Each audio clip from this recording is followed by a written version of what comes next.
Today, our interviewee for the Apex is Ben Mather, not only a great friend to Private Collectors Club, but also the co-conspirator behind a lot of my own automotive adventures, including rallies in a vintage 4.5-litre Bentley to somehow driving a 1940s Buick with no brakes through a monsoon. He's also a well-known classic car dealer with his company, Mather Collectible Motorcars, which he impressively started in his early 20s, and is one of a small group of, should I say, less aged classic car dealers yet to breach 30 years old. Sadly, something I cannot claim myself. Today, we're going to talk a bit about what started his passion, the art of driving a Range Rover Classic at speed without flipping, and hopefully get some insights into some of the cars he's handled and also the shifting tastes of classic car buyers. Ben, thank you so much for joining us, and let's begin. Pleasure. Hello. What were your first automotive memories, and was there a particular car that started your passion? So, going back all that way, I suppose I had a slightly unconventional start in the sort of in terms of automotive adventures, etc. My father was always very, very passionate about cars, so I sort of naturally followed. We'd sort of go to many car events. Some I still sort of attend now. He'd sort of drag me around the country, and it was a slightly enforced thing. Thankfully, I did learn to love it pretty much immediately. He was a great Porsche 911 fan, so many weekends were spent hooning around the country in his Porsches, and sort of me screaming for him to go even faster. And yeah, it was a pretty fun way to spend a weekend. My own individual introduction into the car world came in sort of 2010 or so, having left school, education, everything, and just sort of decided that was pretty much the most fun way to spend my time, to be honest. It was more of a social introduction. As you'll know, Charlie, because you and I met out at the Monaco Historic. That was one of the first sort of bigger car events that I attended all those years ago, nearly 10 years ago. And since then, it's just gone from there. But yeah, it was my dad's fault, basically. And was there a particular car that you owned, a classic car, which you really instilled that passion? In terms of classic cars, yeah. So on my 17th birthday, my father bought me a relatively new first car, which is very kind of him. And 3 days later, without him knowing, I whipped out and swapped it for an MGB GT, which caused probably the biggest family argument we've ever seen to this day, because it wasn't a particularly good deal. I wasn't quite so savvy with car deals back then, sadly. But yeah, I think that sparked a sort of obvious interest in the older, more classic generation of motor cars rather than sort of the modern stuff. In terms of outright sort of interest, my father used to occasionally let me drive on closed roads, of course, his cars at a pretty young age. And, any young whippersnapper being behind the wheel of any 911 is pretty much the best thing in the world. So, yeah, it all started from a pretty young age. Yeah. And we, as you said, we met nearly a decade ago. Actually, I think first at the Monaco Historic Grand Prix, as you said. But also, I think we got on because we both used classic Range Rovers as our everyday car, remarkably, specifically LSEs from the early 90s. And I know we both have an unhealthy obsession with classic Range Rovers generally. What makes them so special? And also tell us a bit about the art of driving a Range Rover Classic at speed, preferably without rolling. Well, yeah, always preferable. I guess my personal sort of intro into classic Range Rovers, again, what was I, 17, just 18, went out and bought a classic Range Rover from some, bless them, but some pretty dodgy dealership in Dudley, of all places. And they had it crammed into a car lot there. It could have been a disaster. It just could have been a pile of rock, but it turned out to be a really cool car. So that was the first classic Range I owned. And they are, to all intents and purposes, they're pretty flawed. They're not the greatest thing in the world, but for some reason I just love them. There's nothing quite like it. And then it went on from there. I bought the LSE, as you rightly say, which you had pretty much a matching example. We used to sort of attempt to daily these things. I think we did a pretty damn good job, actually, for a classic Range Rover. In terms of driving them quickly, it's an interesting art. You've sort of, it's a different way of driving things, but I think, again, you and I have mastered that one, and there's not too many people that can drive a classic Range Rover much quicker, I wouldn't think. You sort of barrel it along the straight, which takes a little while to get it up to speed, and then you've got to stay there because they're not the quickest thing in the world. So in terms of a corner, miles before the corner, sort of wildly so, you sort of transfer the weight to one side and then just hope for the best, really. And thankfully, it's never gone too wrong, and I've never rolled it. So yeah, I think we've got it down to a fine art. Yep. All about keeping momentum and getting the weight transfer right. So yeah, a lot of fun actually. And how did you end up turning a passion for cars into a career? Oh gosh, I'd like to have a really fancy, sort of impressive answer for this, but to be honest, it was a bit of a whirlwind, and I wasn't really sure how it happened. The factual sort of journey was Bonhams took me on as a work experience boy for a year. Um, Threw me in at the deep end. One of my first tasks was to drive the Birkin Bentley onto a sort of 8x8 plinth at the Goodwood Festival of Speed sale. I had no real idea what that car, well, certainly what it was worth. And there's little old me sort of perching onto this 3-foot high wooden platform, and later it sold for sort of, well, a lot of money. So that was great because although intimidating, it really threw you in at the deep end and at an end of the market which I never really thought I might see without sort of family link to cars really or anything like that. So Bonhams for a year, then the London lifestyle that would have brought, maybe if I'd have got a full-time job with them at my age, I just wasn't really ready for it. So for some mad reason, I was more brave than I am now back then. I just decided to go it alone, carrying out auctions at a local hotel in the Cotswolds. And it just sort of built from there. But like I say, I'd love to have some sort of impressive answer, but it was a bit of a muddle. I just somehow made it work. Often the way. Yeah. And we're both arguably at the younger end of the classic car world spectrum, or you more so than me, sadly. Do you think being comparatively young compared to most classic car dealers and indeed owners has been a help or a hindrance?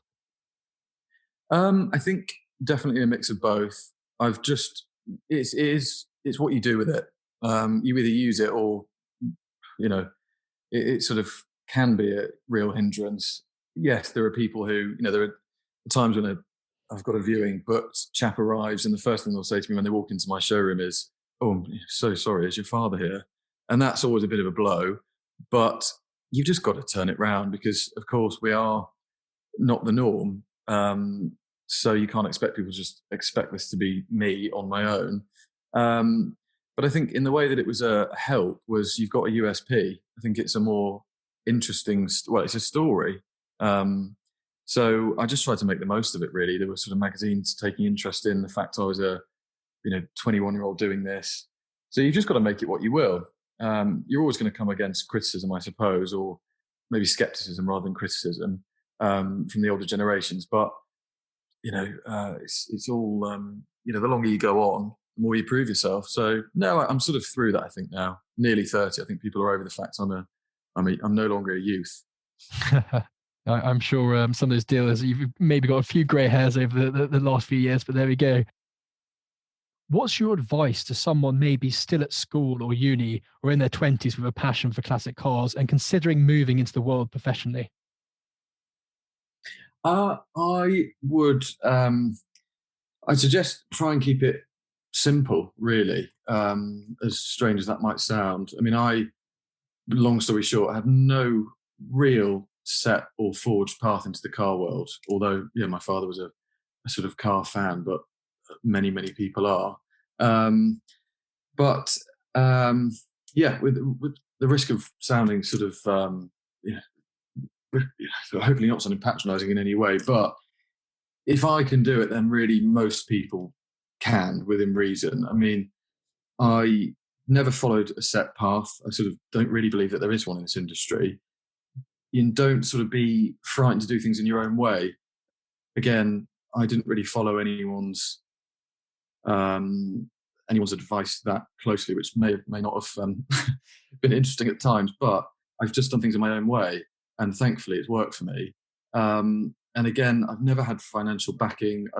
It's not my father's business, which he's sort of, shoehorned me into. It is very possible for people to do what I've done.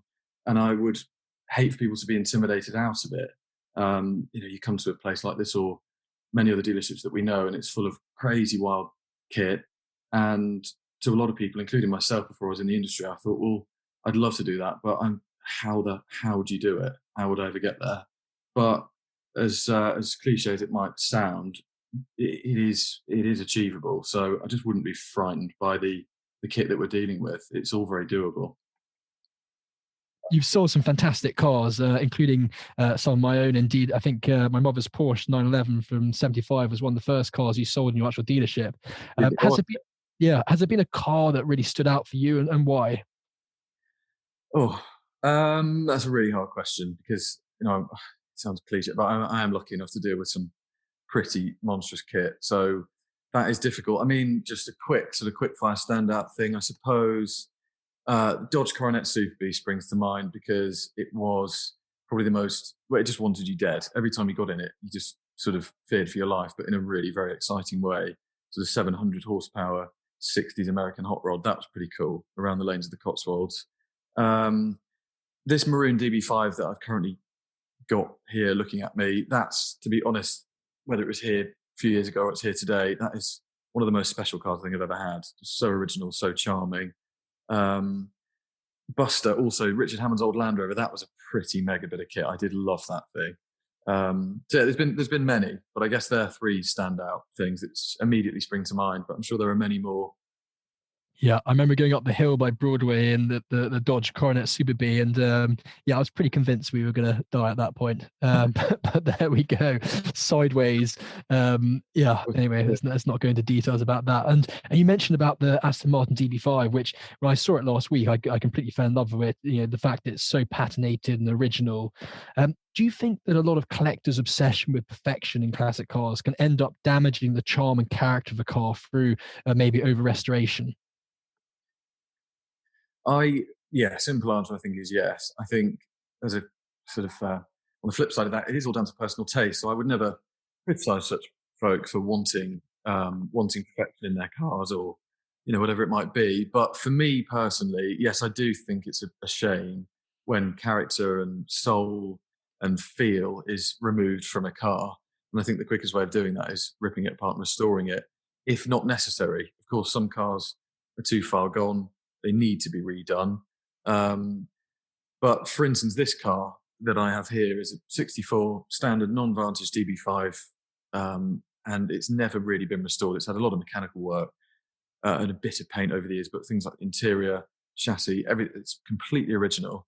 And to me, there'd be no greater shame than going along the lines of reupholstering it, which I have had requests on. Can you get me a quote to reupholster it? And to be honest, I shouldn't say this on, but I just haven't replied to the emails because I won't sell it to them. It's such a special car. Anybody can go and restore a car now. Throw 200 grand at a DB5, it will be better than new. Anybody can do that if they've got money. But this is just more special than that somehow. So yeah, I do think there's an art to having some style about it. Keeping a car along the lines of what it should be. It's an old car. It should have some soul. Yep. No, I definitely agree on that. And over the past few years, you've been one of the key proponents of automotive videography when selling a car. And indeed, you helped Petroleum & Co., the automotive cinematography company, when they first set up. Do you think video is a far superior medium to photos for capturing the spirit of the car? I definitely do. Yeah, I do. I think the premise behind Petroleum & Co., which was sort of set up quite a while ago now, was George and I sat and discussed the fact that it's a funny one because it's a very sort of it's always been a bit elusive video. It's sort of either very expensive or very hard to come by, or you don't quite know how to do it, and you've got to do it well because it's a very difficult thing to master, more so than people think. But if you get it right, I think it's absolutely superior to photographs, which are great. And we can all take lovely pictures, and that is great. But a video is so much more emotive, particularly with cars of this nature, that you want to hear them, see them moving, see them in action. Seeing a DB5 or an XK whipping down a sort of Cotswold country lane is going to be far more exciting and emotive than seeing a static photograph. And so, yeah, I do think it's a very powerful tool and just a nice way of doing it. No, again, I agree with that. And you've done some great videos of some of my cars in the past with George at Petroleum and Co. And Yeah, and then we've done some great projects. I mean, George is just flowing with it, and the videos he produces are pretty magical, really. So, I mean, I was literally the driver. I was just sat having to do the same scene many times over. I really played no part in it, but yeah, they're pretty mega. I have to say, when you took my old Maserati, having had a 3-year restoration, and ended up doing a donut in the farmyard for the film, I was my heart was in my mouth. But there we go. And then over the last however many years we've known each other, we've attended some great events, motoring events, from the Monaco Historic Grand Prix, the legendary VSCC Pomeroy Trophy, to of course the Goodwood Revival and the Festival of Speed. We've also been fortunate to have co-driven on a number of the superb Bell's bespoke rallies in Tuscany and Mallorca these last few years. And indeed, there's no shortage of great stories and adventures, though I think admittedly a large portion are probably not best not to be published. Also, most events have been curtailed due to COVID this year. But if you could only attend one event next year, which one would it be and why? Oof, gosh. That is difficult. That is difficult. I think Goodwood Revival. I think it, for me, it just never gets old. I mean, it's obviously very crowded. It's an extremely popular event, but I still maintain there's no greater car event. The style in which it's carried out, the attention to detail, the cars which attend, the people that are there. I've been attending that for sort of 10 years now, or more actually, and it just never loses its shine. So yeah, on balance, I think Goodwood Revival, as slightly obvious as that answer might be, I think that has to be my answer. Yep. And it's often said that tastes in cars are different between generations, which is then reflected in the demand and indeed prices for different categories of collectible cars. Do you think tastes of the people actively buying classics at the moment, for instance, the collectors walking through your showroom door, are changing? And do you think generations such as our own, millennials, and indeed younger ones, I think they're called Generation Z, are going to be interested in tinkering with an old car or indeed owning them? There's certainly a shift. I think things are naturally moving on a little. In that, I think it's difficult to sort of provide a theory for it because it's so sporadic. I mean, this week, for example, I've sold a classic Range Rover which needed a load of work. I've sold an XK150S Jaguar, and I've sold a modern 911 Turbo. So that sort of shows that it's pretty difficult to, like I say, put any pattern to it. But on the whole, I think if you have to sort of come up with a theory, I think things just move on.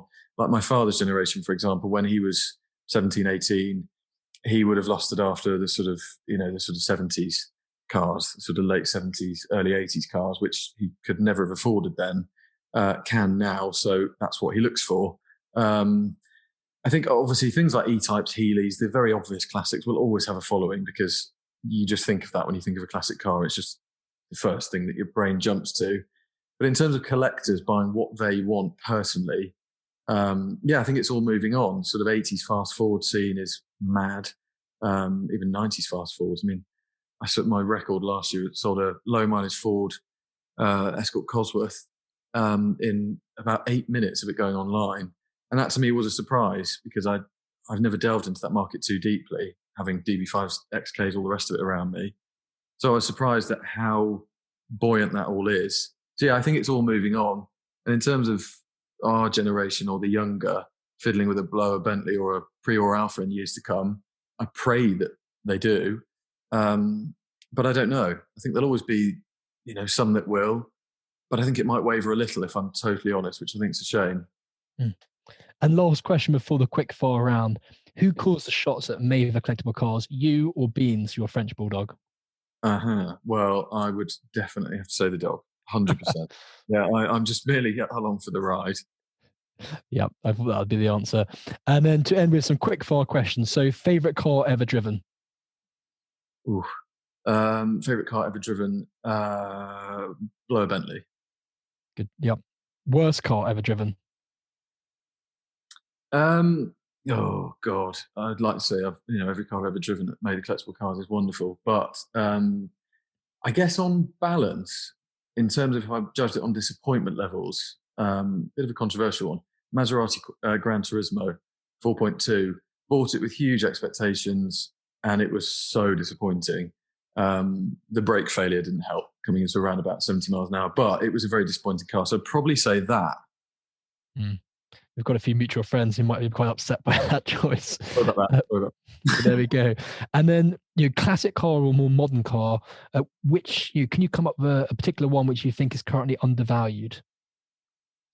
I believe that sort of the 2000s generation of Aston Martin GT cars, the modern sort of DB9s, DBSs even, I really do believe those are very undervalued, particularly DB9s.